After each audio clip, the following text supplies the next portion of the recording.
Welcome back to Yes You Can Lead, a podcast about life and leadership lessons from me, your host, Chip Nightingale. In our last episode, we talked about one of the 3 key principles to help keep people working for you, and that was value. Employees are our greatest asset. How are we taking care of them? So many times we forget to include our people in the discussions of how to accomplish our goals. I would encourage you to make it a practice to review with your team at least 2 times a year, because it is important to make sure that all of the moving parts are working in the same direction, and that includes that important asset, your employee. If you missed the last 2 weeks, I would encourage you to go back after the show and listen. I know you will be encouraged by what you will hear in regards to keeping your employees working for you. Today in episode 23, we are going to discuss a second principle of how to keep employees working for you, and that principle is being consistent. So without any more delay, let's dive right into episode 23. Consistency. Karolyn Hart says the most loving thing a leader can do for their team is to be consistent. Consistent is defined as acting or done in the same way over time, especially so as to be fair or accurate. Being a consistent leader means that your employees can trust that you will do what you say you're going to do and that you will behave fairly in your actions. Being a visionary, it can be hard for me to stay consistent. As a leader, I know the importance of why we need to be consistent, but because I'm always trying to move us into the future, I can get off track. In the early stages of pastoring a church, we had a leadership retreat to define our mission so that we had a framework of how we could stay consistent with who and what our organization was called to do. The problem I had was that at that time, it was just me, and I was constantly bringing new ideas to the table that did not fit into the boundaries of that mission. One of the best hires we made was when I brought someone in who helped to make sure that everything we did fit into the missional framework defined in our mission statement. With each new idea, he would say, "How does this fit within the mission statement?" The reason was because people can't handle it when things are not consistent. Even though my ideas were great ideas, if it created confusion, then people would start losing faith in their leadership. Even I, at times, would say to people that I'm okay with things changing and doing all that, but the reality is that I do appreciate consistency. And if we're all honest, we all do. So here are 4 reasons to why I think it's important to be consistent. Number 1, when a leader is consistent in their approach, you can understand where they are coming from, and they are easier to predict and work with. It's important that we have consistent meetings. Keep things exciting, but make sure people know what to expect. We need a framework to work off of. So when they get there, there are no surprises. People know how they're going to respond and what they need to bring to the table so that they're ready at all times. And there's times when it's important that new ideas come and they're presented, but it's in an environment in which they're not always shocked. That it's a consistent environment, that is an environment that gets them excited about who they are and what they're doing and what they're doing it for. In order to be a consistent leader, make it a priority to be consistent.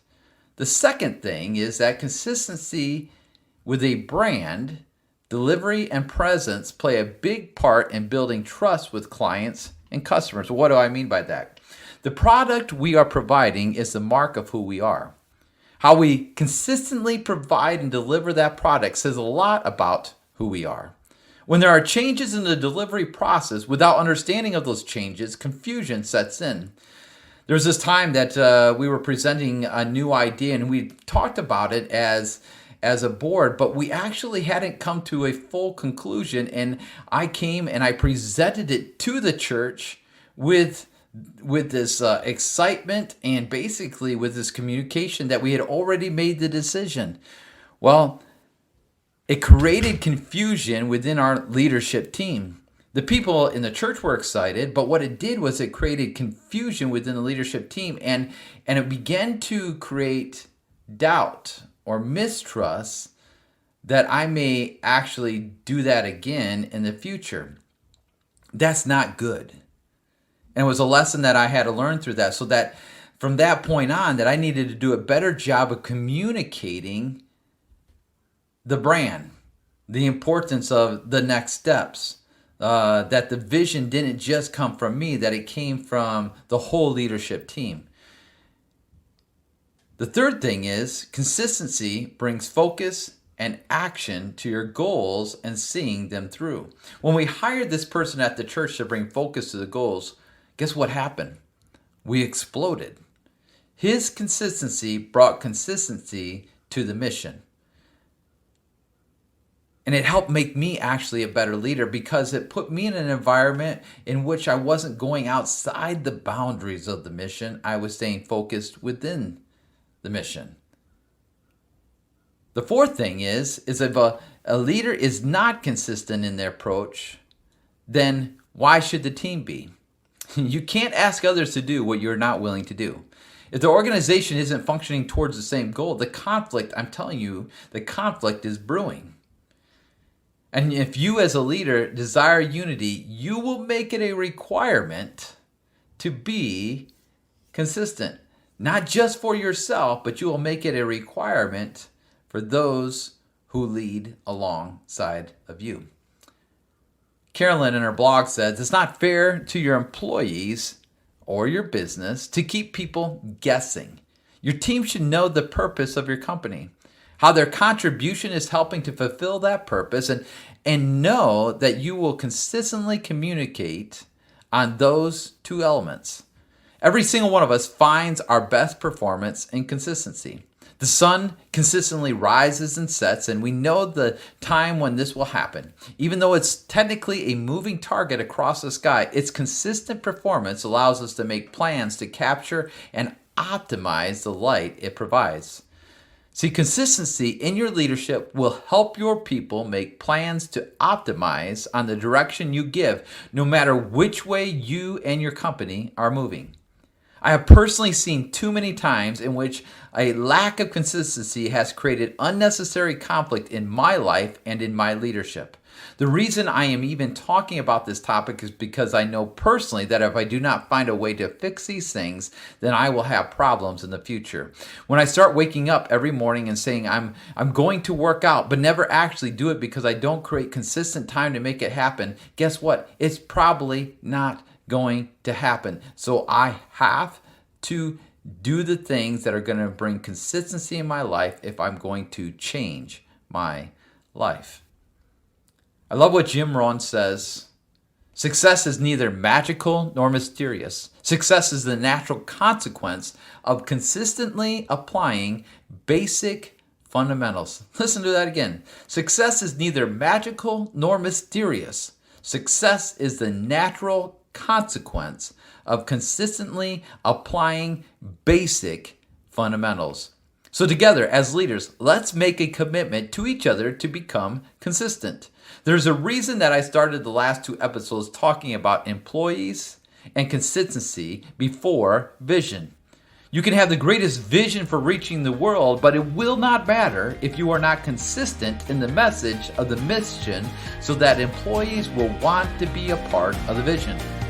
We can't reach the world on our own. We must work together. I hope you enjoyed our show today.